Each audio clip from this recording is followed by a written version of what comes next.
আসসালামু আলাইকুম বন্ধুরা, আমরা আজকের ভিডিওতে পিডিএফ ফাইল এডিট করার সবথেকে সহজ দুইটা অপশন দেখাবো। আর এর মধ্যে প্রথম যে অপশন দেখাবো সেটা হচ্ছে আপনি জাস্ট নর্মালি কোনো সিভি, অভিযোগ অথবা দরখাস্ত এডিট করার জন্য কাজে লাগবে। আর দ্বিতীয় অপশনে দেখাবো যে ধরনের পিডিএফ ফাইলে আপনার ছবি আছে বা সিগনেচার অ্যাড করা আছে সেই ফাইলগুলো কিভাবে এডিট করবেন সেটার অপশন।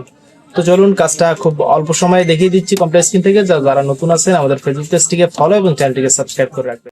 তো আমরা চলে আসলাম কম্পিউটার স্ক্রিনে। এখন আমরা সবার প্রথমে যে অপশনটা দেখাবো সেটার জন্য আমাদের প্রয়োজন হবে এমএস ওয়ার্ড 2016 ভার্সন।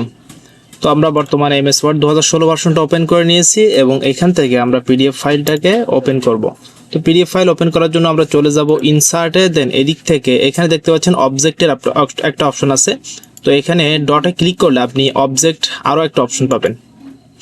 তো এখানে অবজেক্টের নিচে যে অপশনটা আছে টেক্সট ফ্রম ফাইল, এখানে একটা ক্লিক করতে হবে। তো ক্লিক করার পরে আপনার পিডিএফ ফাইলটা যেখানে আছে সেই জায়গা সিলেক্ট করে দিবেন। দেন আপনার পিডিএফ ফাইলটা সিলেক্ট করে আপনি জাস্ট ইনসার্টে ক্লিক করবেন। একটু লোডিং নিবে, এখানে একটা ইনফরমেশন দেখাবে বা ডায়লগ বক্স আসবে, আপনি এদিক থেকে জাস্ট ওকে করে দিবেন।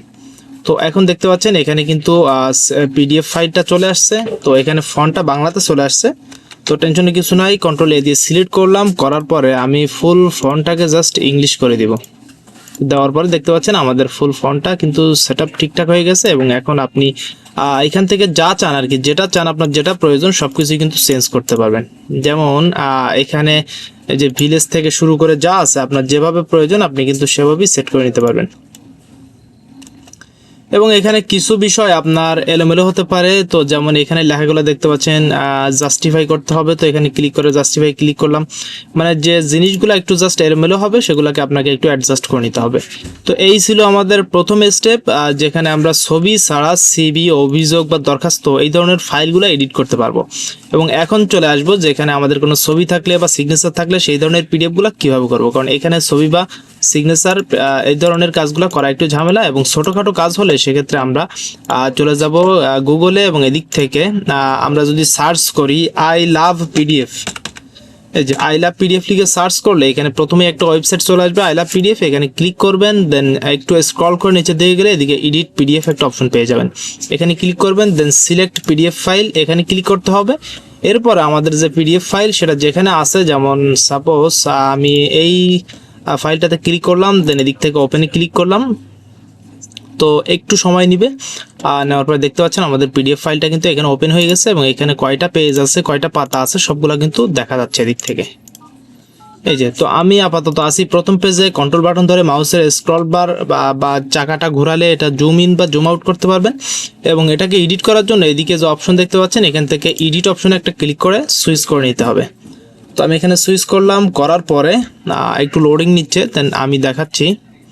তো আমাদের লোডিং শেষ। এখন চাইলে আপনি এখান থেকে যে কোনো কিছুই কিন্তু চেঞ্জ করতে পারবেন, ছবি থেকে শুরু করে সব কিছু আপনি চেঞ্জ করতে পারবেন। তো যেমন আমি যদি এদিক থেকে এই লেখাটাকে চেঞ্জ করতে চাই, তো লেখার উপরে ক্লিক করে দেখতে পাচ্ছেন এদিকে একটি পেন আইকন আসছে, যেখানে মাউস পয়েন্টার ধরলে আপনি এডিট লেখা দেখবেন। তো এখানে ক্লিক করবেন, দেন আপনি এরপরে কিন্তু যে কোনো জায়গাতেই কিন্তু এডিট করতে পারবেন। এই যে দেখেন, তো আমি এখানে চাইলে এখন যে কোনো কিছু রিমুভ করতে পারবো বা নতুন করে কিছু যা লিখতে চাই তাও কিন্তু লিখতে পারবো। এরপরে ছবি বা সিগনেচার এই জাতীয় কিছু থাকলেও আপনি সেটা কিন্তু চেঞ্জ করে নিতে পারবেন। এবং নতুন করে কোনো টেক্সট অ্যাড করার প্রয়োজন পড়লে আপনি সেটাও করতে পারবেন। তো এই ছিল আপাতত আজকের ভিডিও। এবং এখান থেকে লাস্ট আপনি সেভ চেঞ্জে ক্লিক করবেন। দেন আপনি কিন্তু এখানে জিমেল দিয়ে জাস্ট লগ ইন করে আপনি কিন্তু এই ফাইলটাকে পিডিএফে আবার সেভও করে নিতে পারবেন। তো ভিডিও আপাতত এখানেই শেষ করছি। কেমন লাগলো জানিয়ে কমেন্টস করবেন। আর নেক্সট ভিডিও পেতে আমাদের পেজটিকে ফলো এবং চ্যানেলটিকে সাবস্ক্রাইব করে রাখবেন।